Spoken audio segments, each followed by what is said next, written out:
이 자리에 한 7, 8년 만에 다시 서는 것 같습니다. 이 뜻밖의 이렇게 부름을 받고 서긴 섰는데 무슨 말할지 저도 모르겠습니다.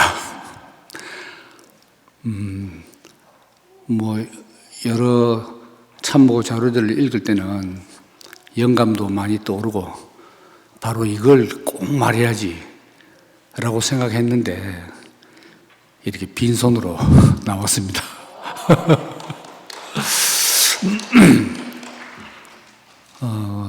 그 제목을 마가복음 1장 1절 하나님의 아들 예수 그리스도의 복음의 시작이라 이렇게 잡았는데요. 여기서 이제 복음이 뭐냐? 아시다시피 기쁜 소식이잖아요. 그러니까 모든 사람은 그 기쁜 소식을 듣고 싶어 하잖아요. 모든 일이 잘 풀려서 좋은 소식, 반가운 소식만 듣기를 원하는데, 저도 이제 어릴 때 성장하면서부터 내 인생을 기쁘게 하는 소식이 무엇인가? 그 기쁜 소식을 들으려고 찾아 헤맸던 것 같습니다. 그래서 대학교에 철학 사상이 나에게 기쁜 소식이구나. 이래서 이제 철학과에 들어가게 되었고, 또 장로교회 문을 두드린 것도 거기에 기쁜 소식이 있다고 하니까, 그 예수 믿는 것이 기쁜 소식이라니까 또 교회로 나가게 되고 이렇게 했던 거죠. 근데 어디서나 저를 진정으로 기쁘게 하는 기쁜 소식은 듣지 못했습니다. 그래서 왜 철학과에 갔던가? 인생에서 가장 기쁜 소식은 김윤동 너가 누구다.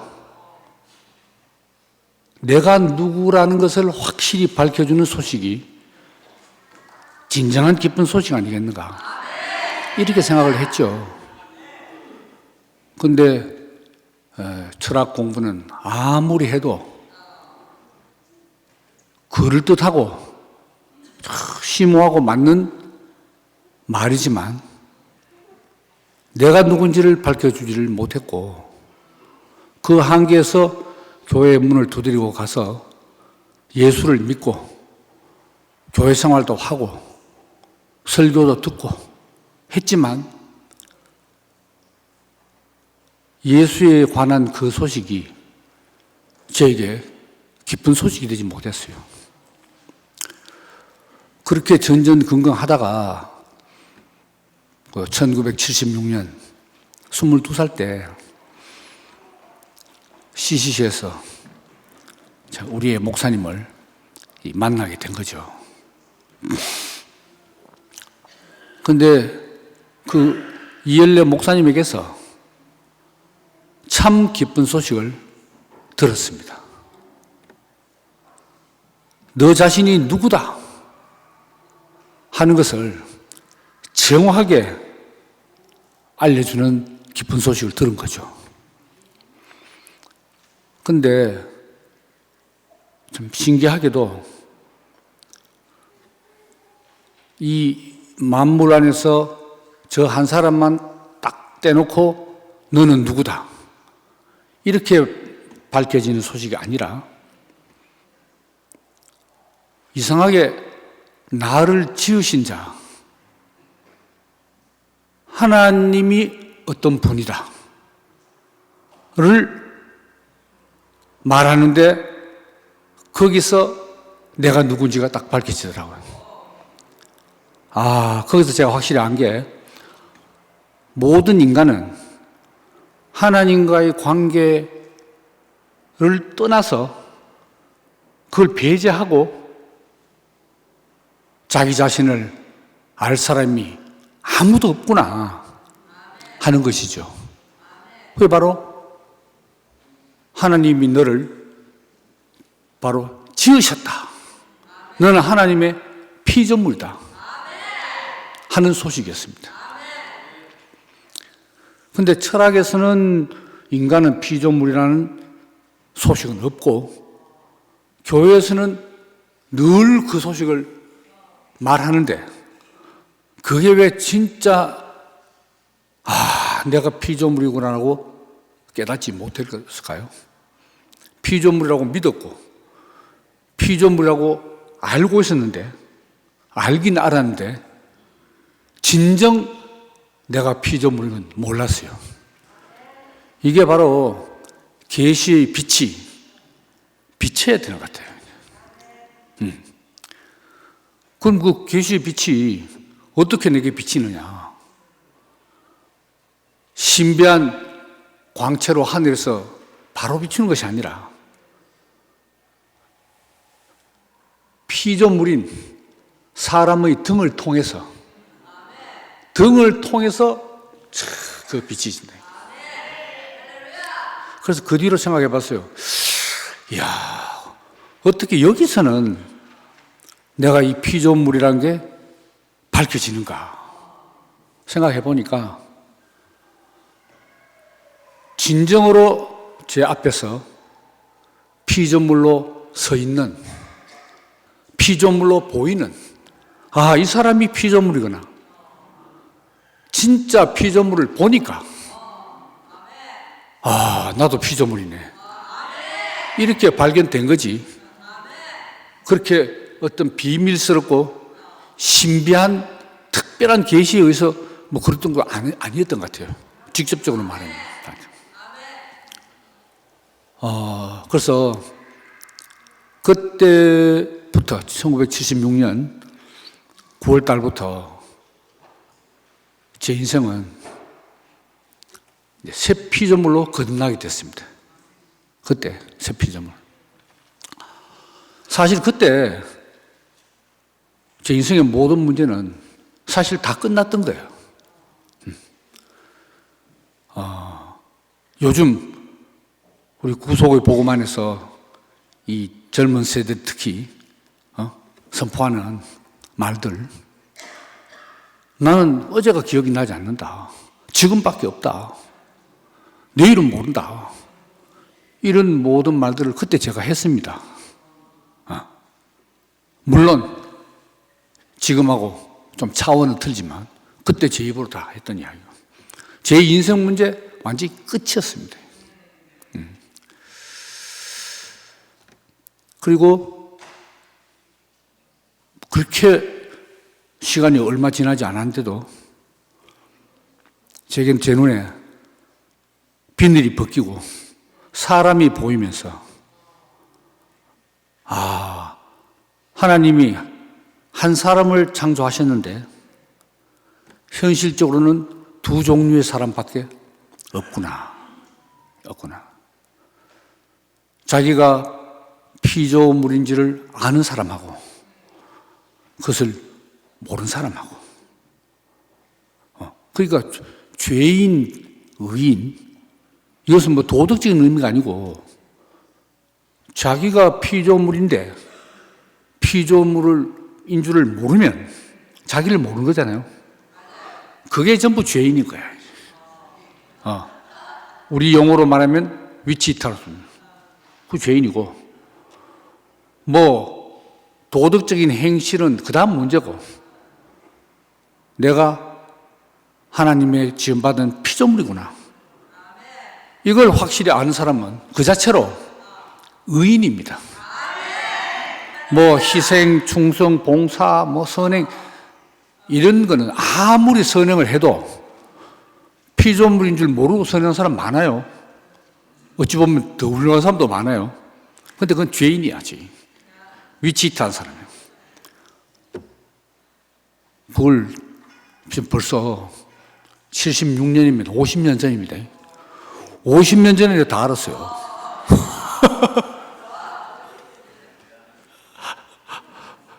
그리고 목사님을 볼 때, 이 세상에 속한 사람이 아니구나. 예수님이 그랬잖아요. 내 나라는 여기에 속하지 아니하였다. 바울이 뭐라고 했습니까? 우리의 시민권은 하늘에 있다. 그 말이 전부 내 말이야. 예수께서 하나님과 함께 계시다가 하늘로부터 왔다. 내 앞에 하늘로부터 온 사람이 한 사람 서 있는 거라, 이게. 그러니까 저는 거기서 새 창조의 새 하늘과 새 땅에 인생을 시작한 거죠. 그랬는데 이제 그 다음에 그건 마치 예수님의 제자들이 갈릴리 호숫가에서 예수를 만나고 따라온 그거하고 저는 한치도 다를 바가 없어요. 한치도 다를 바가 없어요. 그리고 그 복음서에 보면 바로 기적처럼 나를 따라 하면 홀린 듯이 확 따라오잖아요.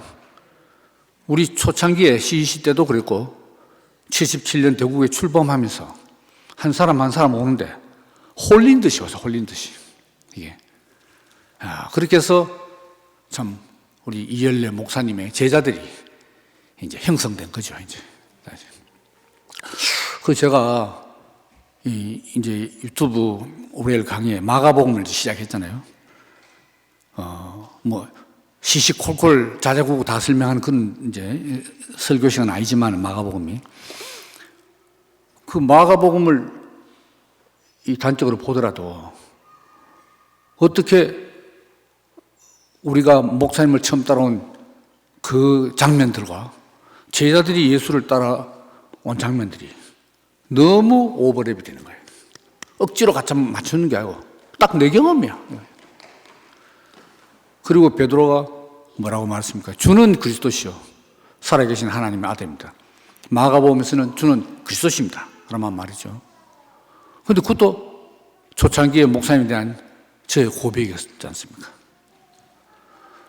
그때도 목사님이 그럼 하지 마라.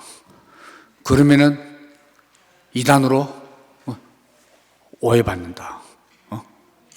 그런데 예수님은 베드로에게 뭐라겠습니까? 말하지 마라. 그렇게 말했어요. 이 일을 아무에게도 알리지 마라. 그걸 소위 말해서 메시아 비밀이라고 합니다. 메시아 비밀. 그런데 저는 누가 뭐라고 말하든 나를 구원한 나의 구원자, 나의 그리스도가 내 앞에 있는데 그 당시 전 지구 전체 인구가 그건 아니다고 해도 나는 맞는 거야. 나를 살리신 이는 이분이다. 그랬다는 거 아닙니까? 이게 소위 예수로 말하면 역사적 예수입니다. 예수님이 갈릴리에서부터 북부 갈릴리에서부터 남부 예루살렘까지 쭉 여정을 거치면서 결국 예루살렘에서 처형당하는 그 공생의 기간, 그 기간 동안 일어난 그 압축적으로 일어난 이 일들이 저희 대구교회 40년 역사를 거쳐서 이게 펼쳐진 거죠. 현재 우리들의 주님과 제자들의 이야기로 쭉 펼쳐진 거 아닙니까? 역사적 예수. 예수님이 이제 요단강에서 세례받고 탁 물이 올라올 때 하늘이 열리고 너는 나의 사랑하는 아들이고 내가 너를 사랑하노라. 그렇게 음성이 들렸다 한 거잖아요. 저는 이열래 목사님을 그렇게 만났고 그렇게 보였어요.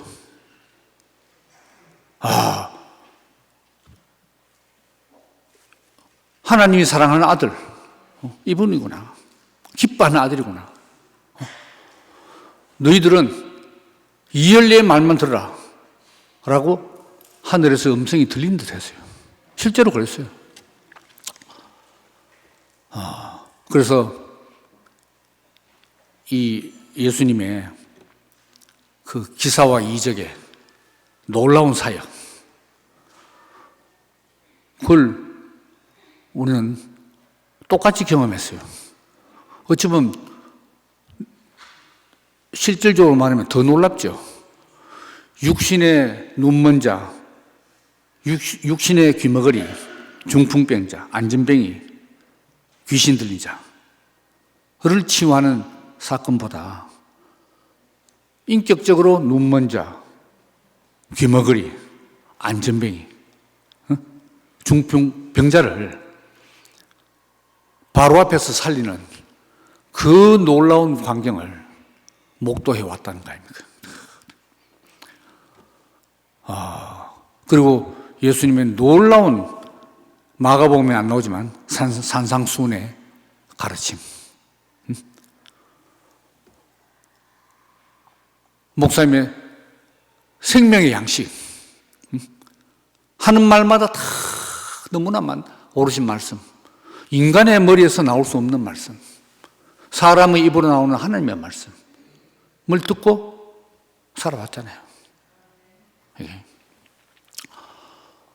그러니까 우리 모두 다 처음에 그랬지만 인생의 목표는 오로지 한 가지, 목사님과 같은 인격자가 되는 거, 이게 있다는 거. 목사님 늘 무슨 말씀하셨나요? 나는 왜 예수를 따르는가? 예수는 진실한 사람이기 때문에 그렇다. 나는 왜 이열래를 따르는가? 목사님은 진실한 사람이기 때문에 그렇다. 진실한 사람을 존경하고 진실한 사람을 따라가고 사모하면 나는 저절로 진실할 거 아닙니까? 그거보다 더 영광스러운 목표가 뭐 있습니까? 그럼 너 그거 하다가 죽으면 어찌 된대? 아마 보니까 내세 부활도 안 믿는 것 같은데 죽으면 어쩌려고 한대? 근데 목사님은 사람으로 태어나서 사람답게 살다가 가면 뭐를 더 바라냐? 그 말도 진실하네. 사람 살지 욕심 부리고 알지도 못하는 부활 황당하게 믿고 그게 미신이지. 이렇게 생각했다 이 말입니다. 유한한 인생 살다가 가도 이보다 더 아름다운 인생, 진실한 인생이 어디 있냐? 이렇게 살았던 거 아닙니까? 그래서 모든 것에 모든 것이고 나의 전능자고 영육간에 모든 문제를 다 해결해 주시는 분. 어제 그 김은지 자매가 말했듯이 그 육신의 아버지를 모르는 그 어둠 속에서 자기 사정을 이야기했을 때 육신의 아버지를 굳이 찾을 필요가 뭐 있나? 영원한 한 아버지를 만나면 되지. 저는 육신의 아버지가 계셨어요. 그런데 그 계신 아버지 때문에 제가 어두웠다 이 말입니다. 그런데 내 앞에 진실한 영원한 참 아버지를 딱 만나니까 육신의 아버지는 그대로 계시지만 이해가 다 되고 용서 다 되고 화해됐고 완전히 문제 해결 다 되더라고요. 그렇다 이 말입니다. 그러니까 저의 인생의 목표, 또 함께 따라가는 우리 형제 자매들의 목표가 뭡니까? 목사님 같은 사람, 목사님 같은 인격자, 되면 뭐 그만큼 안 돼도 반만 닮아도 어디냐 이거지. 그래서 오로지 거기에 초점을 두고 살아왔는데 그 목사님이 워낙 뛰어나시다 보니까 높은 인격자시다 보니까 그 격차가 잘 안 좁혀지더라고요. 막 따라가는데 목사님 가만히 있고 또 가. 그 격차가 안 좁혀져. 나중에는 나이가 좀 드니까 아유 뭐 비슷하게 되는 거는 좀 어렵고 반만 돼도 어디고 반타작만 해도 대성공이다. 이렇게 생각을 하게 된 거죠. 반타작. 그래서 제가 그 30살에 시간 강사로 강단했었고 35살에 철학과에 이제 취직해서 들어갔는데 오로지 내가 나의 구원자로부터 나의 참 아버지로부터 받은 사랑을 학생들에게 나눠주고 나의 아버지가 오라. 그러면 인생 문제 다 끝난다. 너 딴 건 몰라도 그건 내가 책임진다. 내가 그랬듯이 내가 증인이다. 너 인생 문제 다 끝난다. 그래서 제 말에 감동 감화를 받아가지고 따라온 사람들도 있었고 지금까지 남아 있는 사람도 있고 그렇지 않습니까? 이런 삶이 2000년 전에 예수와 그 제자들 간의 삶이었다 이거죠. 2000년 전이고 유대 사회니까 뭐 구체적인 분위기나 뭐 삶의 자리는 좀 다르겠죠. 그렇지만 원리는 저는 똑같다고 봅니다. 저도 그래도 이 명색이 철학도고 쉽게 믿지 않고 뭐든지 분석하고 회의하고 점검하고 해야 되는데 어떻게 한 사람에게 그렇게 홀딱 빠져가지고 제 인생을 다 쏟아부었냐 이거죠. 쏟아부어보고 저절로 빨려 들어갔어. 그래서 저희 아버지가 살아계실 때 저를 보면서 저놈은 홍수 나서 이열련 목사하고 지혜비하고 둘이 떠내려가면 지혜비 버리고 목사 건질 놈이다 이러면서 해가지고 아마 그랬다면 실제로 그랬을 겁니다. 아버지 죄송합니다 하고 목사님 유고의 아버지는 뒤로 두고 영의 아버지를 건져야죠. 이랬는데 이제 이 후반으로 접어 들어가면서 이게 이 스토리가 이상하게 된다 이거죠.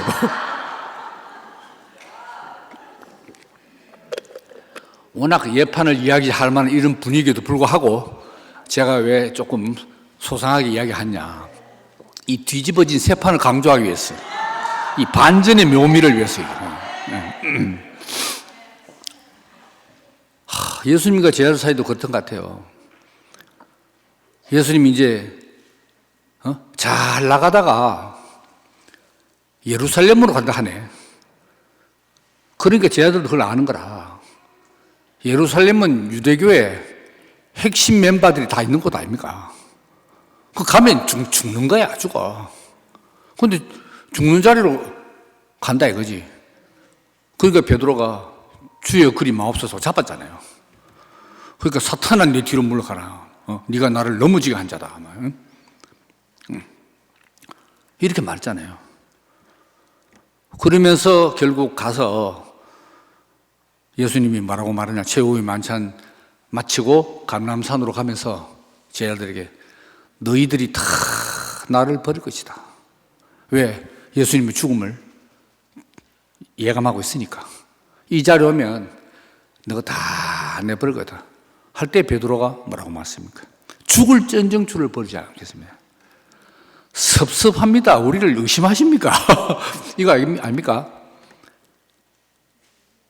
그런데 결국 네가 다 굴기 전에, 2번 울기 전에 3번 나를 부인할 것이다. 이렇게 이제 말했다 이거죠. 그리고 결국 가룟 유다가, 돈 맡은 가룟 유다가 예수를 파는 사건이 생기게 되고 그러잖아요. 그리고 이제 감람산 겟세마네에서 내 마음이 심히 민망하게 죽을 지경이다. 그래서 뭐 함께 기도하자고는 하지 않으시고 그 3명을 두고 따로 돼서 좀 내 기도할 동안에 너 기도는 같이 안 해도 좀 깨 있어라 부탁하고 갔는데 오니까 자는 거야. 그래서 그렇게 졸리냐? 아주 2번째 또 기도를 갔다가 2번째 또 자. 3번째 기도하고 오니까 또 자네. 3번째 와서 베드로 보고 말하겠습니까? 시몬아, 한시도 깨어있기 어렵더냐? 그러면 돼요. 그때 베드로 이름이 시몬으로 바뀌었습니다. 시몬은 원래 예수님 만나기 전에 베드로 이름 아닙니까? 베드로란 이름은 12 제자의 리더로 기초석으로 세울 때 너는 베드로다. 그러니까 아무리 기초석이다 하더라도 계속 졸아버리면 시몬 대 붙는 거라. 반석 자격을 상실해 본다 이 말인데, 말하자면 나중에 성경에는 사도행전 봐도 베드로가 정신이 차렸으니까 다시 베드로 전서도 나오고 후서도 나오고 사도행전도 나오지. 계속 졸았으면 끝날 뻔했어요. 근데 그 뒤에 보면 가룟 유다가 관원들을 데리고 오고 체포하러 오고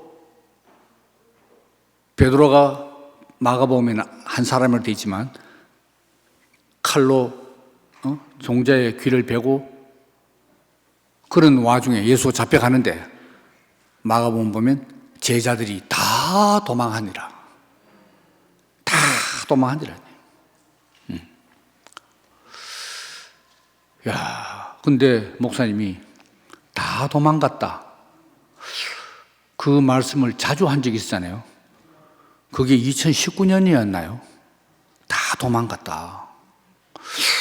그래서 자꾸 말씀을 설교하실 때, 설교가 아니지. 말씀하실 때, 보면 뭔가 좀 우리들하고 하는 이야기 같아. 그냥 하는 게 아니고. 2000년 이야기한 거죠. 너가 다 도망간다는 사람들의 하는 뉘앙스로 하니까 좀 찝찝하더라고. 그때도 나하고 전혀 상관없는 이야기 들었어요. 상관없네. 왜? 나는 절대로 도망 안 갈 사람을 알았으니까. 네.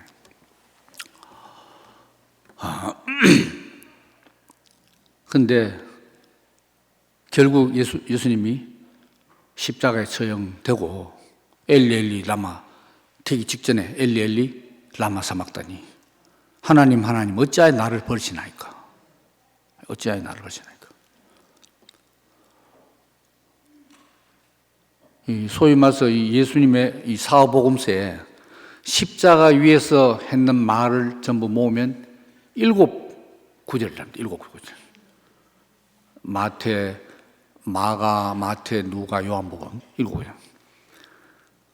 어찌하여 나를 버리시나이까는 마가복음과 마태복음만 있는데 마태복음은 마가복음에 있는 이야기를 그대로 따옮긴 거고 누가복음하고 요한복음은 완전히 분위기 틀립니다.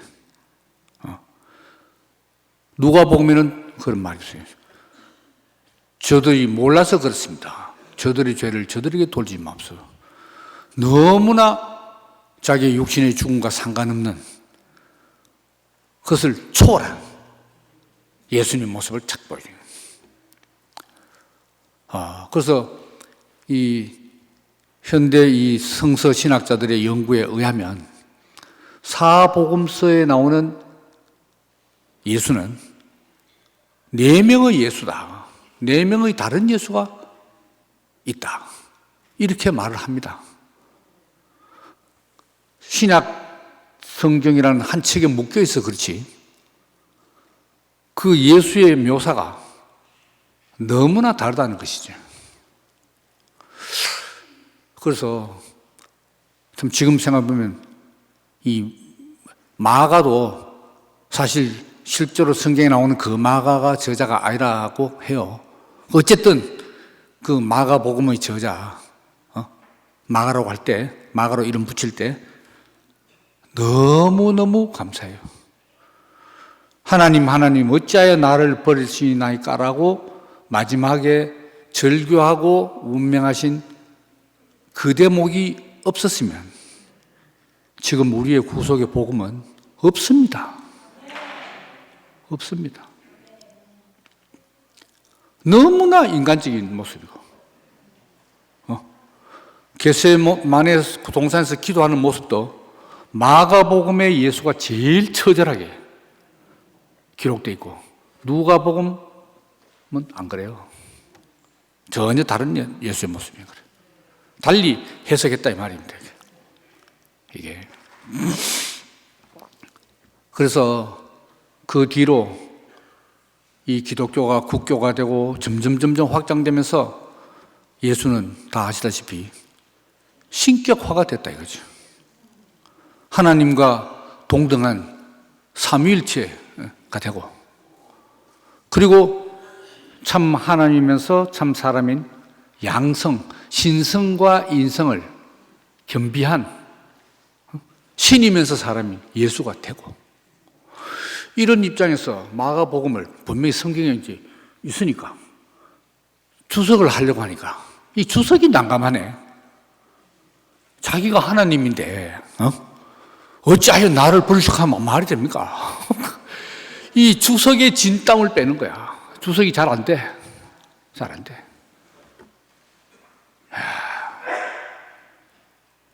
그렇게 보면 뭐 좀 심한 말 같이 같이 들릴지 모르지만 신약 성경에 있는 말이라고 너무 다 믿으면 안 돼.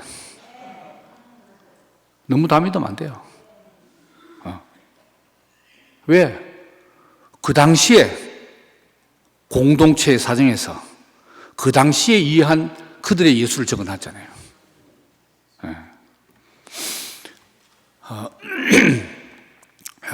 그래서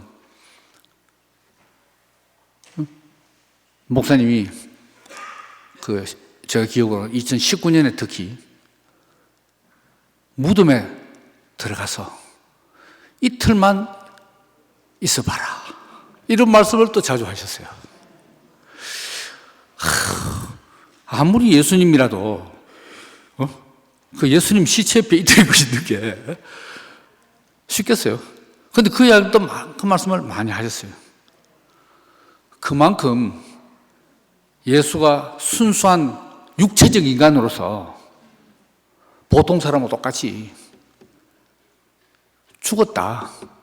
예수도 죽으면 시체다. 다 끝났다. 그걸 주시라는 거 알겠습니까? 그런데 이틀 동안은 예수의 시체라도 있었겠죠. 마포에 사서 있었겠죠. 그런데 3일째, 이른 아침에 세 여인이 무덤을 찾아갔잖아요. 왜? 향유를 바르고 이제 정식으로 좀 이렇게 안장을 하려고. 그런데 빈 무덤이다 이거지. 마가복음에 흰 옷 입은 한 청년이 너희가 여기서 나사렛 예수를 찾으러 왔냐? 그 예수는 여기 없고 갈릴리로 먼저 가서 제자들을 기다린다고 했다. 너희들이 가서 베드로와 제자들에게 예수님이 먼저 부활해서 갈릴리로 갔으니까 거기로 가서 부활한 예수를 만나러 전해라 했잖아요. 그런데 마가복음 끝은 뭐냐? 이 세 여인이 너무 놀랍고 두려워서 혼비백산했는 거예요. 그래서 아무 말에게도 전하지 않고 예수의 부활 소식을 전하지 않고 갈릴리에 간다는 것도 이야기하지 않고 도망을 가버린 거예요. 그게 마가복음 16장 8절 끝입니다. 그런데 9절부터 20절까지 보충된 12절은 후대에 그 성경을 필사하는 필사자들이 요한복음, 누가복음, 마태복음을 봤을 때 다 있거든. 뭐 엠마오 가는 길에 뭐 제자들이 나타나고 뭐 모였는데 뭐 문장기인데 들어가고 뭐 이런 게 있는데 성천까지 있는데 여긴 없어. 그러니까 그걸 참고해서 12절 부활에서 돌아다니는 장면을 써놓는 거라. 그래서 성경에 보면 많은 성경들 우리말 성경에도 16장 9절부터 20절까지는 떡세표로 딱 해가지고 이렇게 요거는 첨가된 내용일 수 있다 하는 걸 붙여놓은 겁니다. 마가복음은 부활해서 예수가 말한 장면이 없어요. 그리고 소식도 제대로 안 전해서 이걸로 끝입니다. 네. 그래서 어쨌든 그 빈 무덤, 어제 이 선포자 은지자매도 빈 무덤을 강조했지만은 이 빈 무덤 아무것도 없다 아닙니까? 십자가에 달려서 어쨌든 예수의 절규하는 육체도 있지. 그리고 이틀 동안은 시체로 있지. 그 세 여인은 너무너무 예수님을 사모한 나머지 우리가 시체를 한번 더 보고 싶다. 저 시체를 저렇게 흉하게 놔둘 수 없다. 향유를 가지고 바르고 제대로 안치를 하려고 한 거 아닙니까? 근데 아무리 역사적 예수가 사모되더라도 시체 붙들고 있으면 안 된다 이 말입니다. 시체 붙들고 있는 게 예수 붙드는 게 아닌 거라. 이렇게 우리를 위해서 죽으시고 시체까지 되셨다 해봐야 그 예수는 없어. 없어. 빈 무덤. 그러면 공생에서 세례받고 하늘에 탁 올라올 때 하늘이 열리고 이는 내 사랑하는 아들이고 난 너를 기뻐한다. 그렇게 화려한 공생을 시작하고 때가 찼고 하나님 나라가 가까웠으니 회개하고 복음을 믿어라. 나를 따라오라. 예수님의 치유사역은 딱 한 번 예외를 제외하고 두 번 손대는 거 없어. 한 번 딱 하면 그대로 끝. 손 안 대도 낫고 안 보고도 너 믿음이 살려도 낫고 한 번으로 한 큐에 다 끝납니다. 그랬는데 그 예수가 그 하나님의 능력을 행사하던 그 예수가 시체도 없어. 빈 무덤.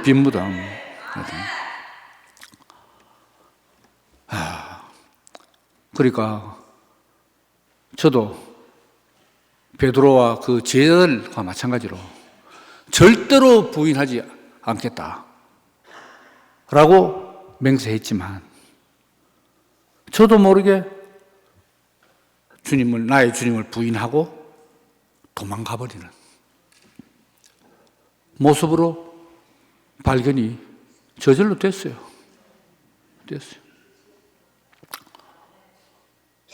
밤에 언제 한번 이제 작년입니까?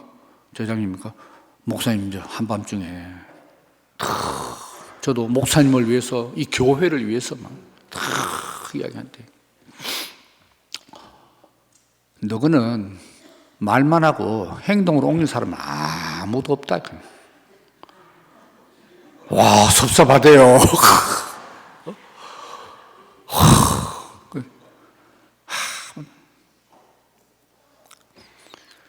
또 제가 목사님에게, 목사님을 위해서, 목사님 이런 위기 때는 목사님이 이렇게 하셔야 안 되겠습니까? 이렇게 쫙 한번 하셔야 돼. 네가 내 입장 돼봐라. 말이 쉽지. 네가 한번 당해봐라. 그게 도망간 제 모습 아닙니까? 너는 나를 부인할 거다. 너는 맹 도망갈 거다. 그거 아닙니까? 근데 왜 부인하고 왜 도망가느냐? 그게 제자들이 원하고 추구하던, 목표를 하던 그 메시아와 메시아의 실상은 달랐다는 거지. 베드로가 뭐 성령의 감동 감화를 받았는지 헷가닥해서 너희는 나를 누구나 할 때 주는 그리스도이십니다. 살아계신 하나님의 아들입니다 했잖아요. 그때도 메시아는 메시아인데 희미한 메시아고 그때도 자기들이 원하는 메시아인 거래. 왜? 그때는 놀라운 능력을 행하고 있던 중에 바깥에서 송사가 많았지. 제 아들은 그렇게 생각 안 했잖아요. 우리도 마찬가지 아닙니까? 바깥에서 뭐 2단이든지 3단이든지 뭐 4단이든지 가든지 말든지 지랄을 하든지 말든지 뭐 지저가 너는 우리는 관계없다. 그거 아니지 않습니까? 나의 메시아는 그런 메시아였어. 메시아의 말을 순종 안 해서 그렇지 순종만 하면 다 풀린다. 내 봐라. 순종만 하니까 돌아오는 보상이 많잖아. 뭐 이런. 근데 누구 봐라. 저 말 안 듣다가 저 꼴 되잖아. 뭐 이런 거.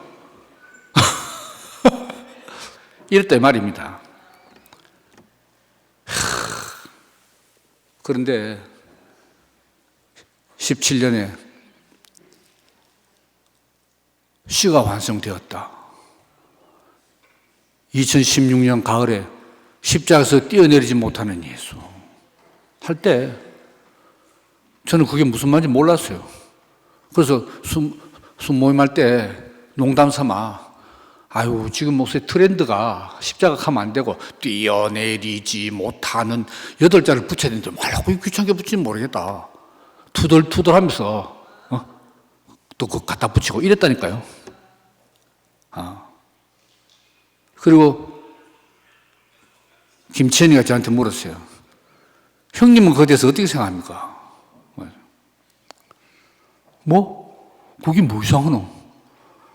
늘 평생 목사님이 십자가를 말씀하셨고 뛰어내리지 못하는 8자는 십자가의 강조형 아이가? 강조. 마지막 도장 찍기 아이가? 그러니까 그래요? 하더라. 그래요? 그래. 거기 뭐 비약이 있나, 뭐 건너뛰기 있나, 뭐 강조지 뭐고. 그때 뭐라고 생각했을까요? 웃기고 앉았는데 겠죠. 그때만 해도 저는 몰랐어요. 모르니까 맹세하고 부인 안 하고 도망간다 하지. 야, 근데 그게 말로만 선포되는 게 아니고 목사님 자신으로 그 모습이 백일화에 드러나니까 이게 뭐냐 이겁니다. 이게 뭐냐. 그래서 달아나는 형태는 여러 형태였죠. 몸과 마음이 함께 달아나는 사람도 있고, 마음은 달아나고 몸은 붙어 있고.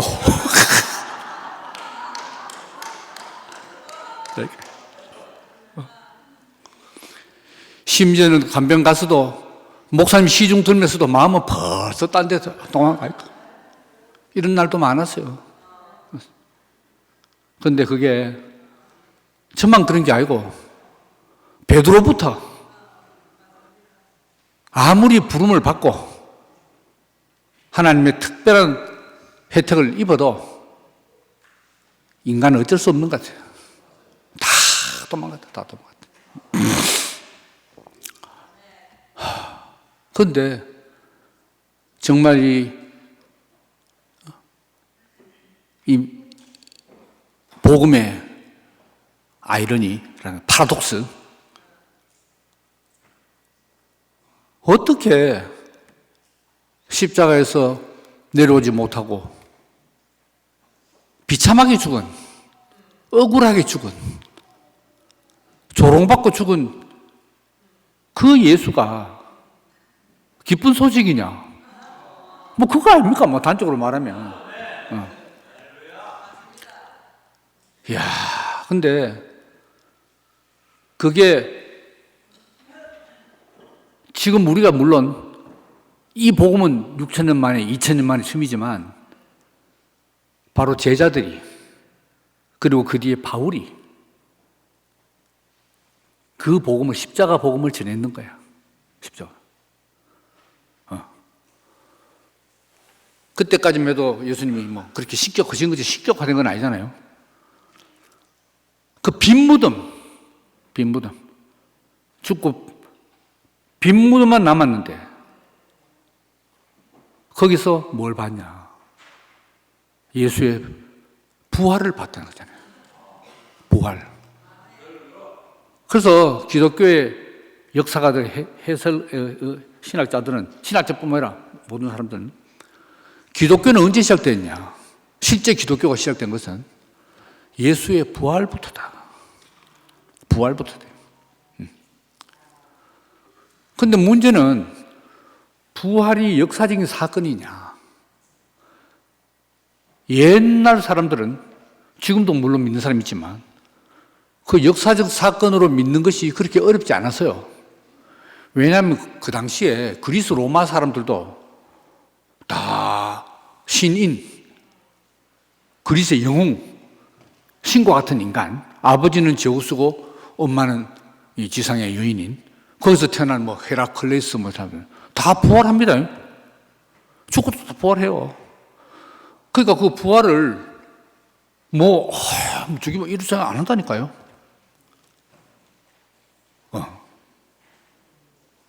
근데 쉽게는 믿었는데 그 역사적 사건으로 부활을 믿는 바람에 결국 부활의 본질이 오도되고 완전히 딴 걸로 변질됐다는 거 아닙니까? 그런데 모든 것이 합리화되고 이성화되고 과학화된 이 현대 사회에서 역사적 사건으로서의 부활을 아무리 믿음 좋아도 거의 또라이 아닌다면은 제정신으로 믿는 사람이 있겠어요? 믿으려고 애쓰지. 왜? 성경에 적혀 있으니까.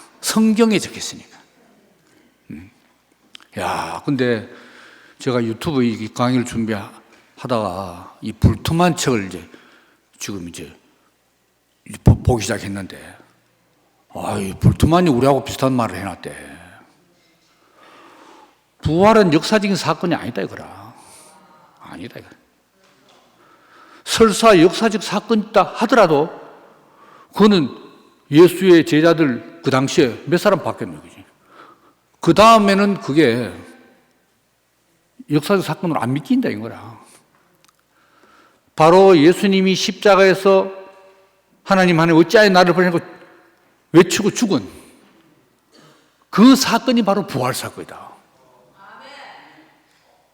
십자가의 죽음이 바로 예수의 부활이다. 죽은 다음에 3일 뒤에 갔다. 요거는 다 신화적인 표현이지. 신화적인 표현을 역사적인 사실로 생각하면 안 된다. 그 탈신화화 아닙니까? 탈신화. 신화를 껍질을 벗겨내가지고 알맹이를 봐야 된다는 거잖아. 신화. 야, 우리가 불투만에 기대가지고 우리의 진리를 점검하는 건 아니지만 20세기의 최고 성서 신학자라고 말하는 불투만이 할까? 우리가 말하기 좋잖아요. 봐라, 불투만도 하잖아. 불안해. 야, 그게 맞는 것 같아요. 십자가의 죽음 따로 있고 부활 따로 있는 게 아니고 그 죽음이 바로 부활이다. 빈 무덤이 바로 새로운 시작이다. 이거잖아요. 이거잖아요. 이게. 야, 그래서 다시 이야기를 조금 돌아가면 우리가 그 전 40년 넘는 지금 50년의 이 인생을 40년 합시다. 그 소위 말하는 예판 대구교에서 주의 형상을 닮아. 쟤들은 주의 형상을 닮아. 저희들은 목사님의 인격을 닮아. 인격을 닮아. 그러잖아요. 그리스도의 장성한 분량까지 자란다. 목사님의 장성한 인격의 분량까지 자란다. 이게 목표였다고요. 그런데 불투만이 말하기를 복음은 그게 아니라네. 예수의 도덕적인 인격, 인성, 그건 복음이 아니라네. 한 사람의 뛰어난 퍼스널리티, 그건 복음이 아니다 이건 그래. 네. 그거는 아무리 우리가 목사님의 뛰어난 인간성을 담다 하더라도 만인에게 적용할 수가 없어. 만유를 포함시킬 수가 없어. 없어. 그런데 목사님이 마지막에 어찌하여 나를 버리시나이까 라고 크게 소리 지르고 운명하신 듯이 빈 무덤만 남기고 끝나지 않으셨다면 어찌 됐을까? 우리는 목사님이 조금 더 오래 살았었으면 안 보고 사이트에 저장되어 있는 말씀만 듣고 목사님 본받는 거하고 살아있는 얼굴 보고 본받는 거하고 어느 게 효과가 더 클까요? 그러니까 내 인격의 완성에 이를 때까지 주님의 장성한 분량 같은 목사님이 더 앞에서 본을 보이시면 또 담고 이래 갈 거 아닙니까? 안 그렇겠어요? 그런데 목사님이 너거 대드나? 너거 대드나? 목사님도 전라도 출신이지만 경상도 오래 사시다 보니까 이 짧게 한 방에 말씀 대드나? 안 됩니다. 근데 그 대드나가 뭡니까? 내가 아버지 마음으로 내게 오는 모든 사람들을 다 받아주고 참고 견디고 허물을 덮고 야, 우리 가운데서 목사님만큼 할 말씀 누가 있겠어요? 안 그러나요? 근데 네가 아버지 마음으로 되드나? 그거 아닙니까? 근데 저도 제 안에 없던 육신의 아버지 마음이 아니라 영적 아버지 마음이 목사님에서 그 생명에서 흘러와가지고 어떨 때는 저를 따르는 형제 자매들을 위해서 분골쇄신하고 희생하는 나의 모습을 보면서 스스로 놀랄 때가 한두 번이 아닙니다. 아니, 제가 원래 이타적인 좀 그런 타고난 사람이 아니야. 뭐 여러분도 알고 저도 알다시피. 제 동생 희동이는 자랄 때 희한해 와 그래 이기적이고 말이지. 하기야 희동이가 훨씬 더 이타적입니다. 그런데 내한테 없던 마음, 목사님에서 받은 그 아버지 마음이 흘러들어가지고. 그러니까 아버지로부터 사랑받고 또 나는 또 내 밑에 아버지로서 또 존경받고 살만하지 뭐. 이거보다 더 멋진 인생이 어디 있어요. 근데 마지막에 되드나?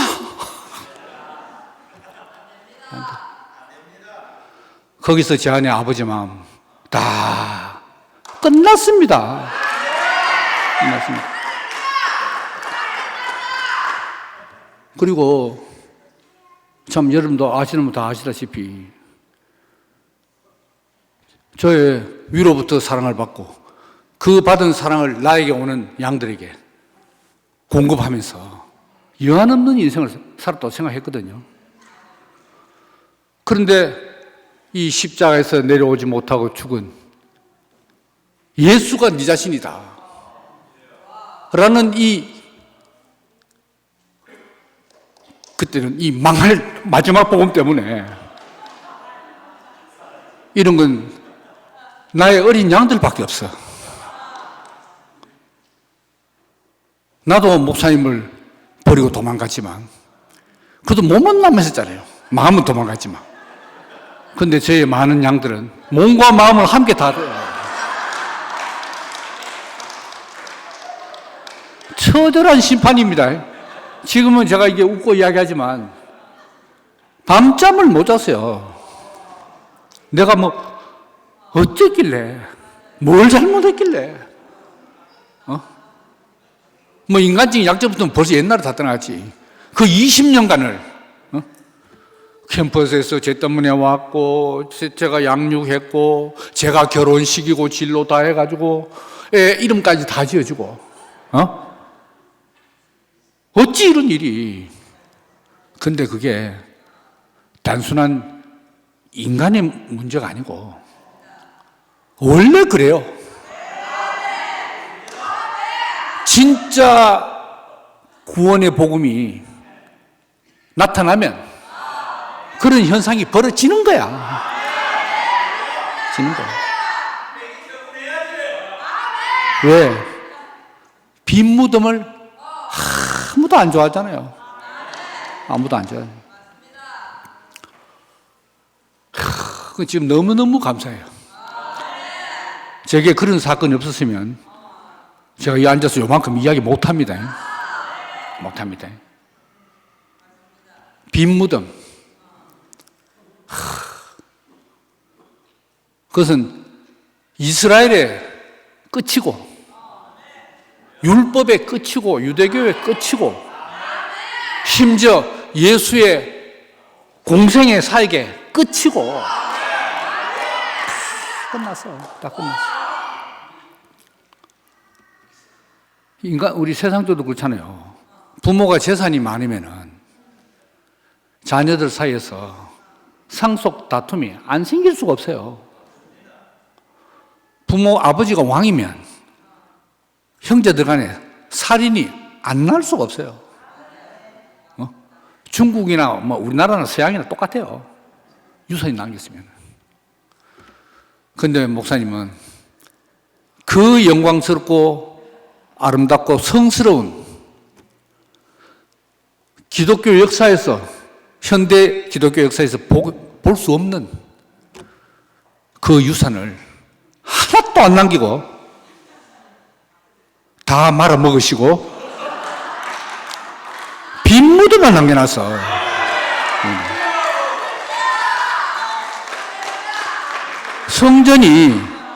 성전으로 말하면 이 성전을 헐어버려라. 다 헐었어. 돌 위에 돌 하나도 첨도지 않게 다 헐었어. 지금 우리가 새로 출발하는 지점이 바로 여기 아닙니까?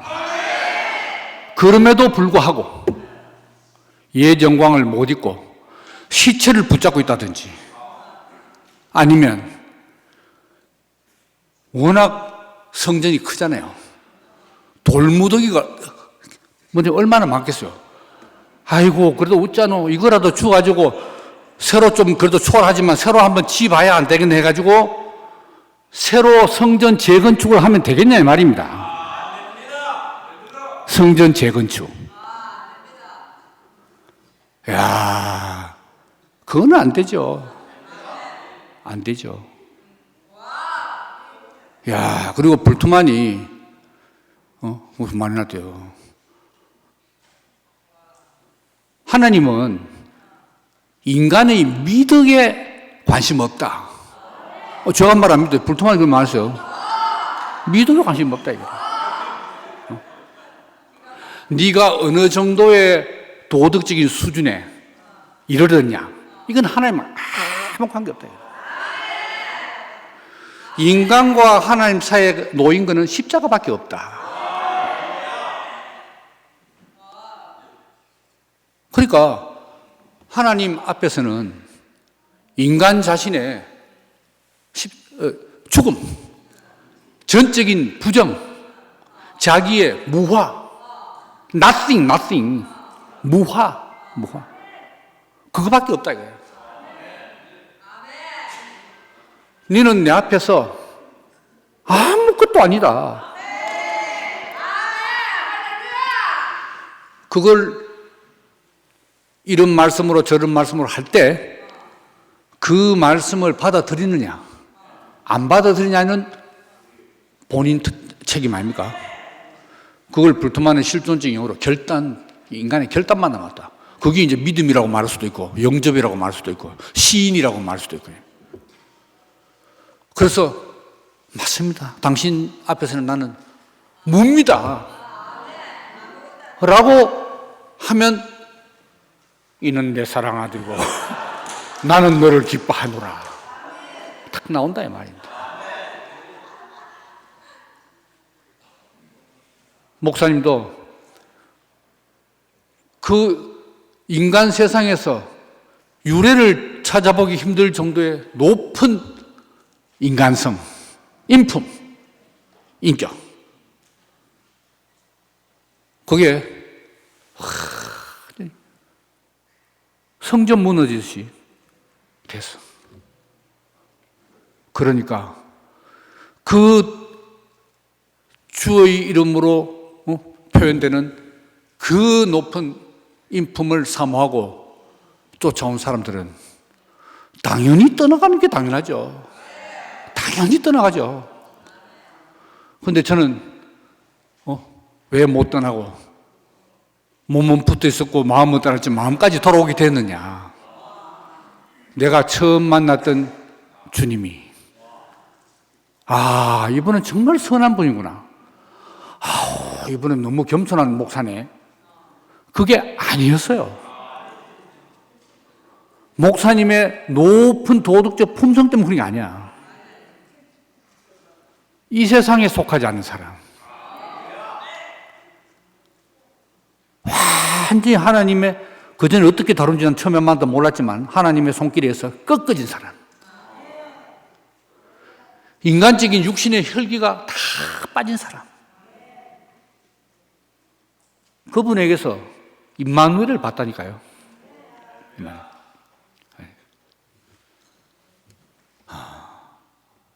그러니까 흰옷 입은 젊은이가 뭐라고 말합니까? 여기 있지 아니하고 빈무덤 있지 않고 갈릴리로 갔다. 그 갈릴리 뭡니까? 너희들이 처음 만난 그 자리로 가서 너희들을 다시 만나기 원한다. 역사적으로 50년 전 돌아간 건 아니지만 그 만난 그 첫 자리가 분명히 그 자리였어요.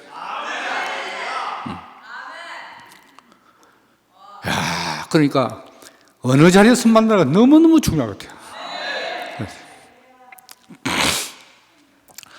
그래서 이제 이 건물은 무너지지 않고 있지만 옛 대구교회는 다 무너졌습니다. 없습니다. 아름다운 인간관계 다 무너졌습니다. 그것이 그리워 다시 무너진 벽돌 주워가지고 다시 쌓으려고 그렇게 해서는 되겠냐 이 말입니다. 이제 우리가 앞으로 어떻게 갈지 모르죠. 무너뜨린 것도 하나님이 일하신 것이고 앞으로 이거를 또 하나님 일하시겠죠.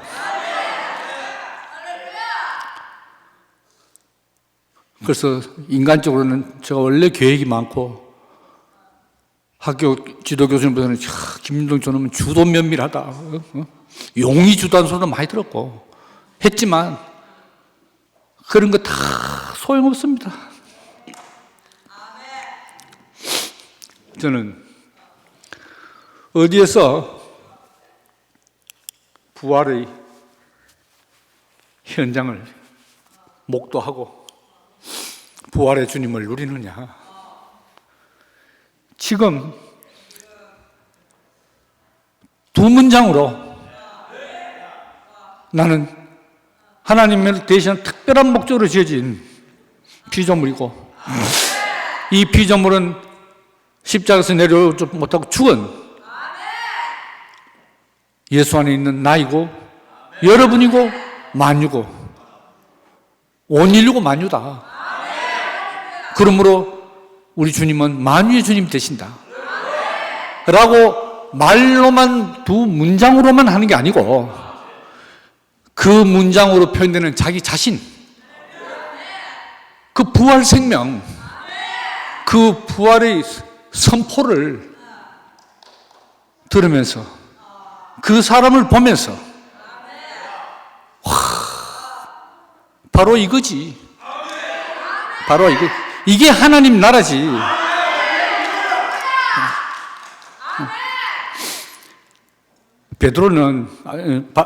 모세는 출애굽 시켜서 40년 광야 생활하고 자기는 못 들어갔어요. 그렇지만 가나안 앞까지 데려다 놓고 끝났잖아요. 모세가 만약에 그렇게 하지 못했더라면 모세가 어떻겠습니까? 두 번 지팡이를 쳤잖아요. 민수기에 보면 모세의 온유함이 지면의 모든 사람보다 승하더라. 지면의 사람에서 모세만큼 온유한 사람이 없다. 40년 동안 그 본을 보였어요. 우리 목사님이 그랬듯이. 근데 막판에 되더나? 모세도 안 되더라.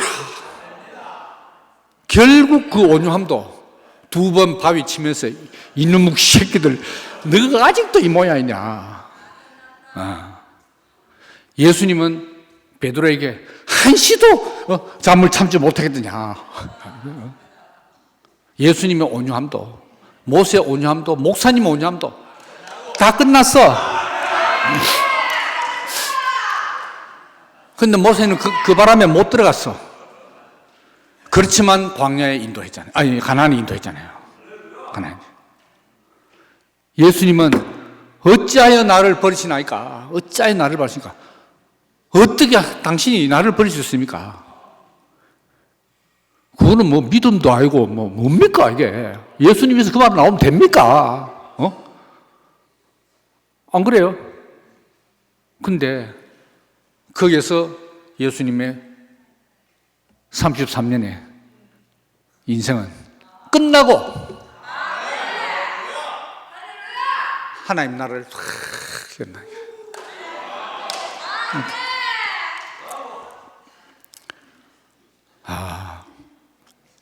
근데 저는 말은 이래 해도 정말 강한 자리에서 아무것도 없는 바닥에서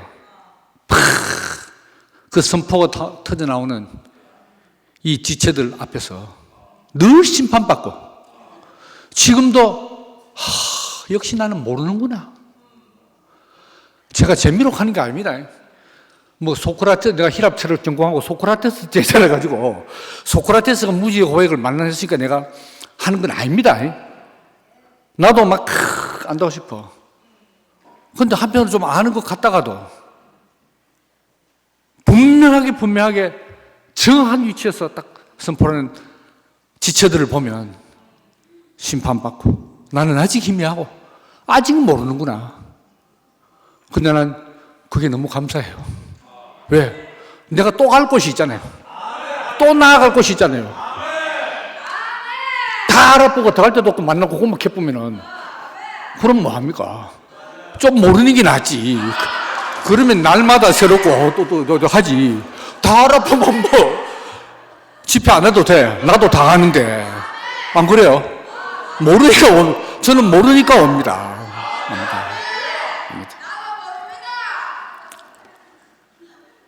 그래서